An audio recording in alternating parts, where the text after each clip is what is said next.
Eh bien bonjour à toutes et à tous, c'est Anthony Klinger de la chaîne Hacking SEO, j'espère que vous allez bien. Aujourd'hui on se retrouve pour une nouvelle vidéo où je vais vous montrer comment installer PrestaShop. Donc c'est un CMS comme WordPress, sauf que là c'est uniquement dédié à la vente en ligne, à créer des sites e-commerce et tout ce genre de choses.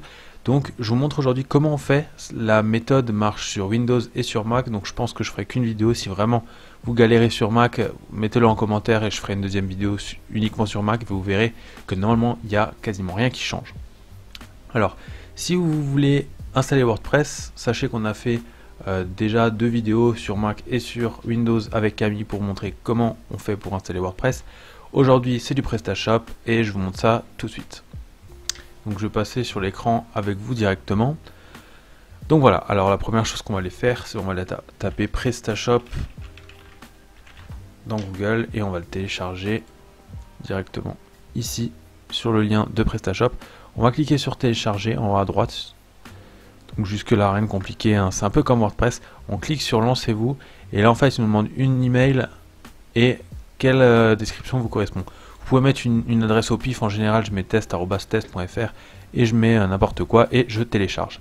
Je vais pas le faire en même temps, ça fait 50 mégas, moi j'ai pas une connexion qui est non plus excellente donc j'ai mis 1 minute 30 à l'installer quand même, enfin à le télécharger quand même. Donc je l'ai là, j'ai juste téléchargé. Et je m'arrête là pour vous montrer comment en fait on fait une fois qu'on a le fichier prestashop.zip. Donc voilà, j'ai mon prestashop.zip. La deuxième étape consiste à allumer EasyPHP. Donc moi j'ai déjà fait, hein. Normalement si vous avez EasyPHP, vous savez comment on démarre EasyPHP. On a juste à faire double-clic dessus. Ensuite, qu'est-ce qu'on va faire? On va faire un clic droit dessus et on va faire explorer. Là je suis dans administration, pardon. On va faire clic droit, explorer. Donc là j'avais déjà installé un WordPress, mais c'est pas grave, on peut installer très bien un PrestaShop. Donc la première chose à faire, c'est on clique sur PrestaShop, sur le zip. Voilà, ça nous fait apparaître une fenêtre comme celle-ci. Et en fait là nous ce qu'on va en fait importer dans notre EasyPHP, c'est les 2 premiers fichiers. Le troisième, on peut aussi, ça marche aussi, mais pour l'instant on s'en fout. Voilà, j'ai importé les 2. Maintenant, qu'est-ce que je vais faire avant d'aller plus loin? Je vais aller dans mon outil de créateur de base de données. Donc, si vous ne savez pas comment faire, c'est clic droit sur EasyPHP, administration. Je vais le faire en même temps que vous savez quoi. Cliquez sur ouvrir. Et là, nouvelle base de données. Une fois que j'arrive là, je vais inscrire un nom de base de données. Pour que ça soit pas compliqué, je vais l'appeler DB1, comme Database 1. Voilà, j'ai juste à faire ça. Une fois que j'ai fait ça, je me rends sur localhost ou sur Mac vous vous rendez sur localhost 2.888 je crois, 2. Ou 4.8888. c'est vraiment rien de compliqué, c'est le même en fait. Si vous voulez, c'est votre dossier d'accès pour voir en fait où est-ce que vous êtes lorsque vous êtes sur votre serveur privé, parce que là en fait EasyPHP comme WAMP d'ailleurs ce sont des serveurs locaux qui vous permettent de faire en fait du PHP et d'autres langages de programmation qui nécessitent un serveur, mais en local. Donc là, tout simplement, on a un installateur qui s'est lancé. Donc comment il s'est lancé? Tout simplement lorsqu'on a ajouté le fichier index.install.php ou index.php. Et là, vous voyez qu'il est en train de nous ajouter plein de fichiers dans notre local web. Donc là, petite erreur de ma part, j'aurais pu créer un dossier avant où j'aurais mis le PrestaShop dedans. Ça aurait été peut-être mieux pour lors de la décompression, vu que j'avais déjà un fichier WordPress. Donc si vous avez déjà des fichiers dans votre Explorer et que vous voulez pas les enlever, eh ben, créez un nouveau dossier et mettez le PrestaShop dedans. Ça change rien du tout. C'est juste que ce sera plus propre pour vous et plus simple pour vous y repérer. Donc, ça peut être assez long le chargement de l'installation, hein. C'est quand même un CMS qui est assez lourd, qui est un peu plus lourd que WordPress, qui demande plus, si vous voulez, de ressources, qui appelle plus de scripts. Mais il y a des avantages, des désavantages par rapport à WordPress, par rapport à Magento, par rapport à d'autres CMS. Donc ça, ce sera l'objet d'une autre vidéo où on a déjà fait une vidéo, Camille a déjà fait une vidéo de ce style-là où il vous explique quoi choisir entre WordPress, Shopify ou PrestaShop quand on veut faire un site e-commerce. On fera une deuxième vidéo où là vraiment on vous donnera tout ce qu'on pense, les avantages, les désavantages pour chaque CMS, lequel utiliser et tout ça dans une prochaine vidéo. Donc là, ce que je vais faire, c'est que je vais mettre pause sur cette vidéo et je vais reprendre une fois que le chargement sera terminé. Bien, reprenons. Donc là, voilà, on a le chargement, c'est terminé. Donc là, on arrive sur cette page, installation assistant. Donc c'est un peu là où tout va se dérouler, l'installation. Et là aussi, ça risque d'être un peu, tout petit peu plus long que sur WordPress. Donc là, rien à faire, on choisit le langage que l'on souhaite sur PrestaShop, on fait Next. Là, il fait une petite vérification, voilà. Ensuite, on doit accepter les conditions. Bon, vous pouvez les lire ou vous pouvez pas les lire, hein. Ça, on va dire qu'on s'en fout un peu. Et là, normalement, vous arrivez sur ce problème, et c'est ça en général qui pose problème aux gens qui veulent installer PrestaShop en local. Et en fait, je vais vous montrer comment remédier à ça lorsque vous êtes sur EasyPHP. Alors, quand vous êtes sur EasyPHP, vous allez faire clic droit sur EasyPHP, puis configuration et PHP. Là, normalement, vous allez avoir un bloc-notes qui va s'ouvrir, ou un notepad, ou un WordPad, peu importe. Et en fait, vous allez faire un CTRL F et taper Open SSL suivant. Voilà.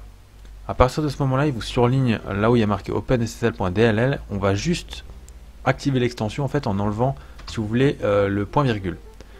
Donc il faut enlever le point virgule sur OpenSSL.dll et sur FileInfo.dll, donc juste ici. Une fois qu'on a fait ça, on fait Fichier, Enregistrer. Et là, normalement, quand on reva sur notre page, qu'on fait rafraîchir, normalement, on n'a plus les problèmes. Voilà, donc c'est une étape qui est très très simple, mais beaucoup de monde oublie de faire et du coup ne peut pas avancer sur leur site en local. Donc on clique sur suivant, une fois qu'on a fait ça. Et là en fait on va déjà pouvoir créer notre boutique, en gros, l'administration de notre boutique. Donc là, nom de la boutique, on va mettre Anthony Test Shop. Voilà, hop. Activité principale, on peut choisir une activité, je vais mettre les animaux, pays France, prénom je vais mettre Anthony, nom je vais mettre Anthony aussi.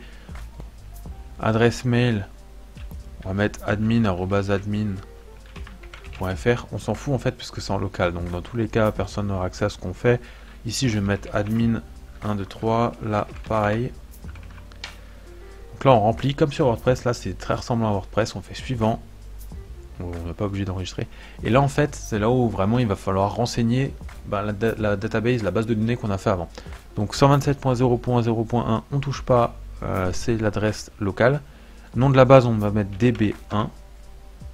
Identifiant de base, on met route. Si vous êtes sur Mac, ici, vous allez mettre route dans mot de passe de la base. Si vous êtes sur Windows comme moi, vous mettez rien. Et préfixe de la table, on touche pas, on fait suivant.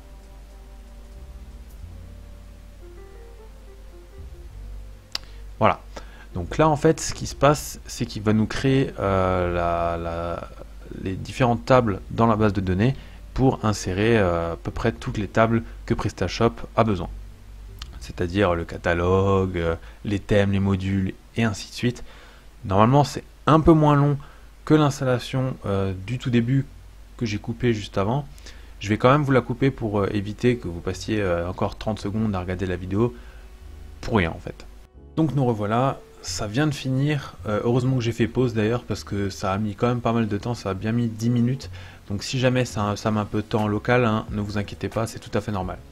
Donc on arrive donc sur cette page, l'installation est finie. Normalement si tout s'est bien passé, vous avez tous les petits checks en vert. Votre email, enfin votre faux email ou tout ce que vous voulez et votre mot de passe. Et là en fait tout simplement ce qu'il nous reste à faire, c'est aller dans notre boutique. On va cliquer sur gérer votre boutique. Ici. On va juste attendre qu'il aille sur la boutique, sur la connexion on va dire. Alors, comparé à WordPress, en local, si vous voulez, PrestaShop est beaucoup plus lent et je pense que c'est là qu'on a vraiment un gros point faible sur ce CMS, c'est que vraiment si vous n'avez pas direct un hébergeur, donc là qu'est-ce qu'il met? Il met pour des raisons de sécurité, vous ne pouvez pas vous connecter tant que vous n'avez pas supprimé le dossier install. Donc oui, alors une deuxième chose qu'il faut faire pour que ça fonctionne, c'est de nouveau aller dans le dossier local web et là cette fois-ci on va supprimer ce dossier qui s'appelle install, supprimer, voilà, et là on clique sur ce lien. Une fois qu'on a cliqué là, on a juste à entrer l'adresse mail qu'on a mis avant, le mot de passe qu'on a mis avant et on fait se connecter. Et là théoriquement si vous avez fait tout ce que je vous ai dit, si vous avez tout suivi, si vous n'avez aucun problème, eh ben, on va arriver sur le back-office de notre boutique. Donc je ne vais pas vous faire une présentation de PrestaShop parce que je pense que le mieux c'est que vous découvriez vous-même. Je ferai une autre vidéo sur les bases de PrestaShop pour que vous puissiez comprendre plus facilement et commencer directement à faire votre boutique en ligne. Mais ça ce sera dans une autre vidéo. Voilà, donc on a notre PrestaShop qui est installé. Si cette vidéo vous a plu, N'hésitez pas à lâcher un pouce bleu, à vous abonner à la chaîne. Sur ce, on se dit ciao tout le monde.